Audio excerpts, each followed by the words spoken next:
I respect my dad's opinion a lot, and then so oftentimes I won't call him for advice because I'm scared That I'm wrong. that I'm wrong, and because I respect it so much that I know there's something inside that says he is right no matter what. Yeah. Yeah, but I think the one of the wisest things we can do is not listen to our elders too closely. There's a great value in discovery, in doing the wrong thing and learning for yourself, as opposed to learning what the wrong thing is and never trying the wrong thing.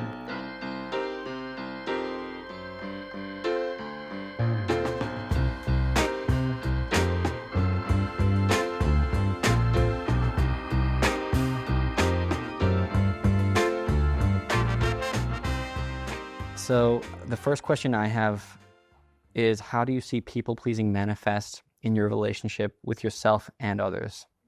I think you could probably answer this question better than I could. But I think for me, realizing that I have people pleasing tendencies was a slow evolution, a slow revelation.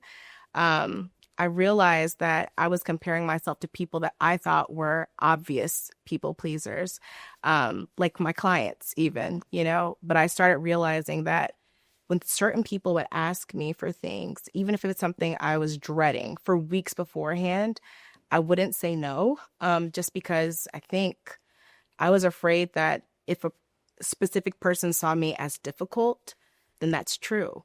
So I think for me, it was very much based on my level of respect or desire for a person to love or appreciate me. And, if a person didn't fall into those categories, I could say no. But if they did, then I had a really hard time with just even saying, this is going to be a challenge for me, but sure, I'll do it for you. And I would almost act as though I was excited about it. So people Hmm. pleasing has showed up for me in multiple ways. And I think in the last 2 or 3 years, it's been a lot more obvious for me and something I've been working on a little bit more intentionally addressing. How How, about for you? uh, you said people pleasing, you never had it. It's for other people problem. I am the other people. Yeah, no, I think I still am a people pleaser. And it's very funny that I can admit that because my talk is about people pleasing. But I think you'll see it. There's no solutions. Yeah. I think I just see the solution. I see the light, and I don't know how to get to it. I think I especially have this tendency where once I'm aware of what I'm doing, I think that's it. Hmm. Oh, problem solved. I'm done, and that's not it. Yeah. Um, I see it happening pretty much like just everywhere. I don't know. Just walking, just like the Uber here, the air conditioning was just way too hard. Hmm. And I just didn't say anything. Yeah. And he asked, like, is it too cold? And I said, no. Yeah. And it was too cold. Yeah. And I recognized it and I didn't do anything about it. Yeah. And see, I'm the type of person who, that kind of situation, I would absolutely say something. Yeah. I even when we were just sitting in a talk, I saw the lady next to me pull out mints. I'm like, "Ooh, can I have some of your mints?" I don't know her, but I didn't have Yeah. any issue asking for that. But I have some family members that I'm very close to. That kind of thing, they would never do. They would never Yeah. ask because they're just that cognizant of being an inconvenience or feeling like a burden on someone. Um, I think I do believe that there are things that can be done about people pleasing. I don't think that it's something that is solutionless. I think the first thing is admitting to ourselves that something is bothering us or could bother us and feeling comfortable to even just communicate that possibility to ourselves. And as we get more comfortable with admitting, because sometimes it's like after the fact, you realize, like, damn, oh, can I cuss? Sure. Okay. It's kind of like, man, I was cold. And so maybe in a situation with a stranger, no, but maybe you start with your close friends, just saying, I'm dreading this, but I'm willing to do it for you or Hmm. family. I mean, I guess the big problem was you never quite feel safe opening up Yeah, because every time see, that's another problem of mine. I say you instead of I. that's okay. I get it. And it's really good for storytelling because Mm. people relate and say you. And if I said I, no one would care. But I never felt safe expressing and getting out there because I always thought if I do that, bad things will happen, because bad things almost always do happen. But in reality, I just didn't know how to stand up for myself when I did open up. Mm-hmm. So I was having this discussion with a friend, and he has people pleasing tendencies. I have people pleasing tendencies, and we were saying, I think the solution is it's about resilience as opposed to shelling up and never opening up. Yeah. It's about opening up, and if you get hurt, you get back up, instead of just never trying or never coming out of your shell. And I don't know if that's true or not. I'm workshopping that tactic right now. But that, as far as I can tell, that seems to me to be a bit of a better solution than never opening up. Definitely agree. I think, and it's hard for me to engage in like more surface level conversations because as a therapist, I go right to it. But I do think it's interesting how you said that bad things almost always do happen. That's an interesting understanding of the world and life.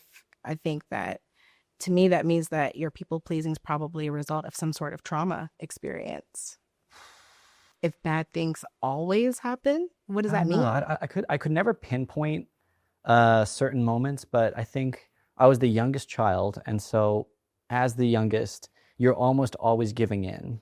Yeah. And I think you're just trained. I am just trained to do that, and that training serves you well in adulthood, but in very bad ways. What I hear you say is that basically you people please to avoid the humiliation of hearing no or asking for what you need, and a person basically telling you you're not important enough for that accommodation. Like when we go back to the example of being in the Uber, if you tell that Uber driver that you're cold and goes, oh, well, I'm hot, and keeps it on, now it's like, I put myself out there, I admitted I was cold, and he didn't care. He didn't make the accommodation. So maybe it's easier to not experience that rejection than it is to take the chance of getting what you want. Sure. Yeah. It could also be that I need to be more anxious as opposed to more depressed. Oh, okay. Interesting perspective. I've thought of this. Okay, because like I'm always thinking, in hindsight, you know, you have an interaction with someone, you're like, oh, did I come off too strong? Why didn't I just tell the Uber driver to turn the air conditioning off? But if I was anxious, I would look forward and be like, oh, I'm going to be cold. I'm going to regret this if I don't turn off the AC. I might get a cold or something.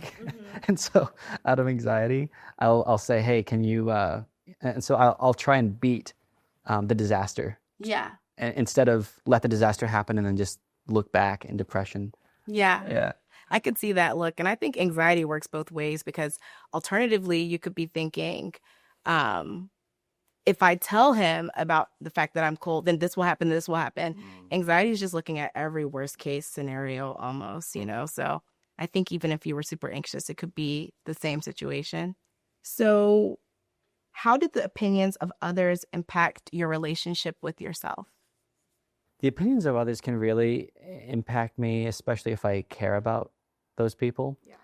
And what I've learned is that in order for the criticism and for the negative opinion to not affect me, I have to also forget about the positive opinions and the complimentary opinions. And so I always saw opinions, comments, likes, anything on social media even, as sugar. You know, we know not to take too much sugar. So I know in my mind not to take too much compliments, not to take too much praise. Yeah. That's not good for you. Yeah. And a little bit's fine. A little bit of sugar's fine. Don't take too much though, because then you'll feel sick the next morning. You'll get withdrawals when it doesn't come, right? Mm-hmm. So I guess right back at you. You know, how does the opinion of others affect, you know, your relationship with yourself? Yeah, I've always cared way too much what people think. I actually remember I was riding with my grandma back in 2019, and she always struck me as someone who she was the founder of a church, you know, small church, lots of opinions, especially once my grandfather passed away and she was like the head of the ministry. And so I was like, Grandma, how do you deal with the opinions of so many people? And she was like, Stephanie, they're just people. That made no sense to me. That still makes no sense to me, because I was just like, I guess in a way, we kind of put people on this pedestal, which is so interesting because as a human being myself, my opinions are so flawed and they change. But I look at other people's views or opinions of me and give them so much weight and look at them as though they can't change or that they're correct. And so sometimes I just reflect on that conversation to remind myself, like, these are just people. Sometimes it works, sometimes it doesn't. But the opinion of people has always mattered a lot to me. I think we're talking about birth order. I'm the oldest. And I think sometimes with the oldest parents, that's when they put their best foot forward. Like they want to raise the next, top athlete or the next big politician, whatever. So they put a lot more energy sometimes to that oldest child than they do with the subsequent children. And so there's this pressure to do very well. And so I know for me, even as an adult, I still crave that I'm proud of you from my dad, and he gives it to me, but I hear it more from other people than from him. And every time somebody's like, oh my gosh, your dad is so proud of you, I'm always thinking, oh, I wish he told me that, Right. But I know he is. But I think that's where it started for me, is just feeling like you want that parental approval, then expands to the authorities of teachers and, administration at your school. Then it's your boss. Then it's everybody. Everybody has an opinion. And as the older we get, I think the more confident we get that our opinions are right. And if someone has a negative opinion, especially being in the online space, it is hard to just say that's one person's opinion. But I love what you said about you have to give similar weight to the positive opinions, just like you do the negative. And that's something that I think when you're online for years, you come to a point, because I'm like, everybody, it could be the exact same content and all the initial comments are so positive. Yeah. And then one person says something and it takes a turn, and a lot of people kind of follow the crowd, whether it's positive or negative. So yeah, you can even look at the numbers of it, really. But what's hard is that on social media, the comment section is generally not the general consensus of most of your viewers. I always thought that was a big problem with reviews online of restaurants. True. Who has the time to pull out their app, sign into the app, and make a review of this restaurant? Whoever has the time to do that gets angry pretty quick, or is a little bitter about a little too many things. Mm-hmm. Maybe the comment section is the same thing. I think the comment section is a demographic. It's a type of viewer. It's not your overall audience, though. That's a good point. Yeah. Would you say that most of your comments are more negative or more positive? Oh, they're all mostly all positive. Mm-hmm. But my theory on that is that whoever has all positive comments, the haters are out there somewhere. Yeah, they're lurking. Yeah. They're waiting for their moment to strike. And the second you screw up, there'll be a few negative comments, and then here they come. Yeah. And then it happens all at once. That's how that works, I think. Yeah. So they're all there. They're all there waiting. I'm waiting to get canceled one day. Yeah. Everyone does. I know. It's terrifying. But you were talking about how you still look for that good job from your dad. Yeah. Whose approval feels the best, and where do strangers fall into that ranking? Ooh, that's a good question. I still think my dad's at the top. Yeah. I definitely do. My household dynamic was very different in that my mom, she struggled with a lot of mental health issues. She experienced so much trauma growing up. And it's really miraculous, the life she was able to build. But, behind the scenes, you kind of experience that at a closer level. So my dad was kind of given this, I would say, hero role. Like, you're the parent that's going to save us from, like, they were married and everything, but you're the parent that's going to save us from this tyrant or this person, whatever was happening in the moment. It wasn't always like that, but, some moments were like that. And we never really ever had that with him. So I think I view him as like stability, security, and with that comes contentment. So sometimes, like, seeing that moment of pride or knowing I'm working on a project that he really cares about, that means everything to me. And when things that he cares about, when they fall through, I think I'm more embarrassed about that than the world seeing something fail. Sometimes I wait months before I even tell him about a certain project, just because I'm nervous it's not going to pan out. And I'm worried about, he would never say anything mean. My dad's not like that, but I just don't want him to feel disappointed. Mm-hmm. Even though he's not expressing that, I just internalize it in a certain way. Yeah. I think I respect my dad's opinion a lot. And then so oftentimes I won't call him for advice because I'm scared That I'm wrong. that I'm wrong. And because I respect it so much that I know there's something inside that says he is right no matter what. Yeah. Yeah. But I think one of the wisest things we can do is not listen to our elders too closely. They have things to say, but there's a great value in discovery, in doing the wrong thing and learning for yourself, as opposed to learning what the wrong thing is and never trying the wrong thing. Yeah. I think a big moment for me was when I was buying my house. And at that point, it was a crazy summer. Like, I got engaged, married, bought a house all in the same summer. Everybody thought I was pregnant because it was Wow. happening so fast. I wasn't pregnant. I was just ready to be married. We've been together for 6 years. And I think that in that moment when I was buying my house and I was asking my dad for his feedback on everything, and I needed his approval. Like, what do you think about this? I don't want to make the wrong decision. It hit me like my dad's never bought a house before. At that point, I was living an experience outside of his experience. Like, I couldn't go to him as the person that could give me all of the advice. And he always has opinions. He definitely wanted me to have, he had recommendations for who should do my inspection and everything. But he'd never bought a house before. We lived in a house growing up, and my mom bought it before she met him. And so it was just this moment where I was like, I'm at a point where I'm having experiences that I can't lean on my dad for. My mom passed away, by the way, so that's why I'm referring to him a lot in adulthood. But it was just interesting to be in this very surreal position of like, wow, I'm in a stage of life that my dad never was in.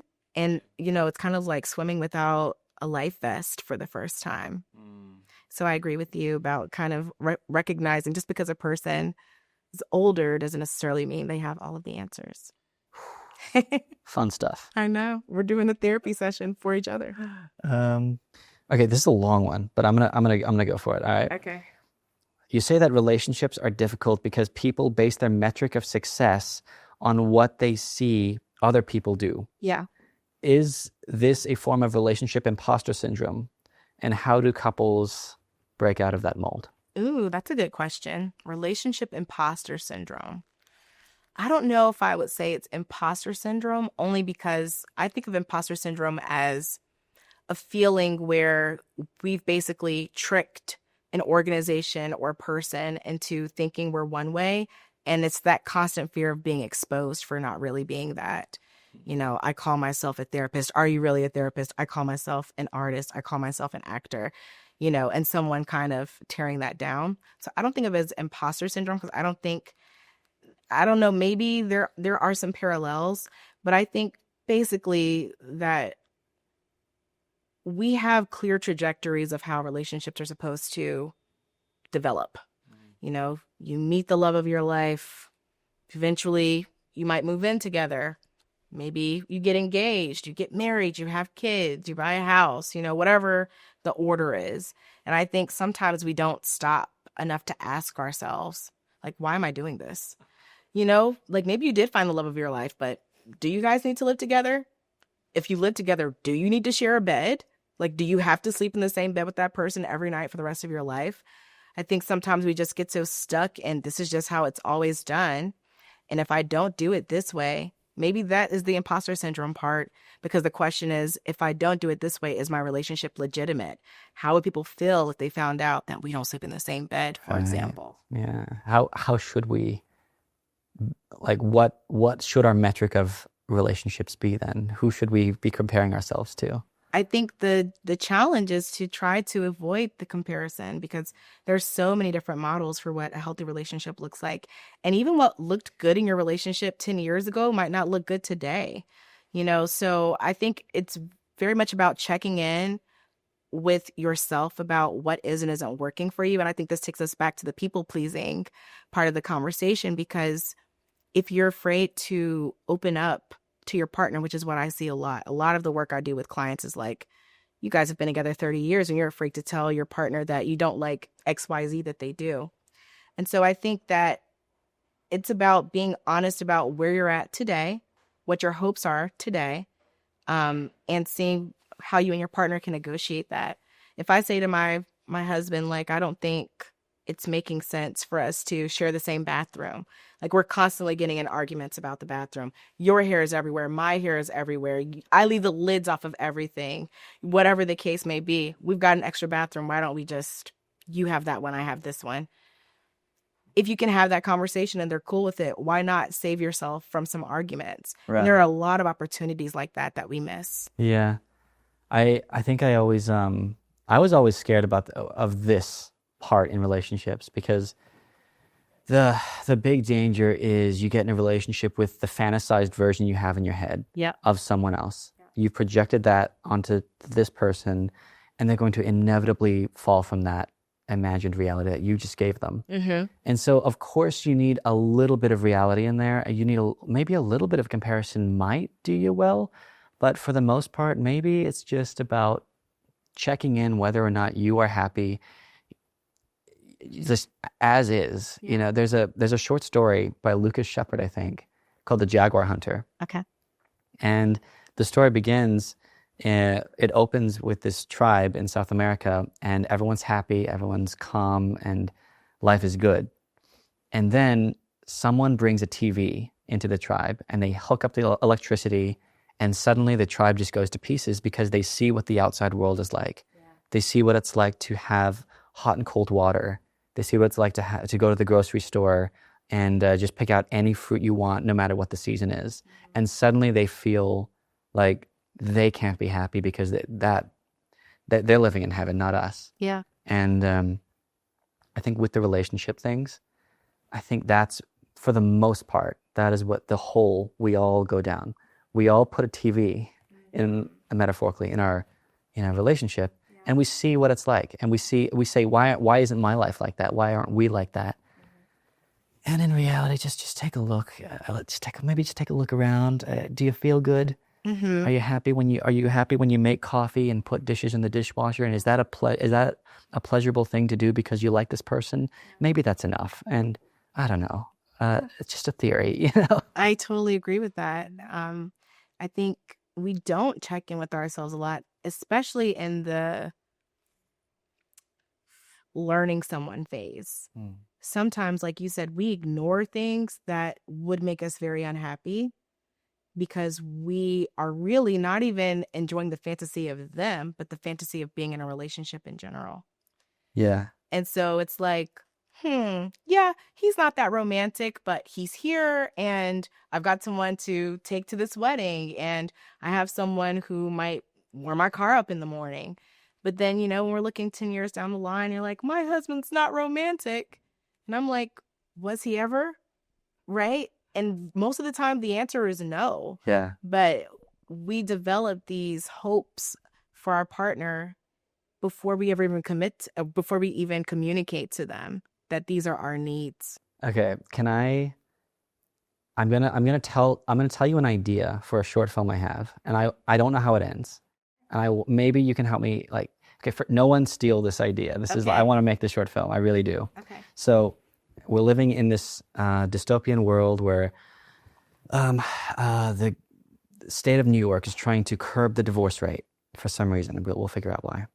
And in order to do so, to get married in the state of New York, a couple has to go take a lie detector test that is 100% accurate. Yeah. Like, this thing always gets it right. They go into these tests, but they ask incredibly intrusive questions. Like,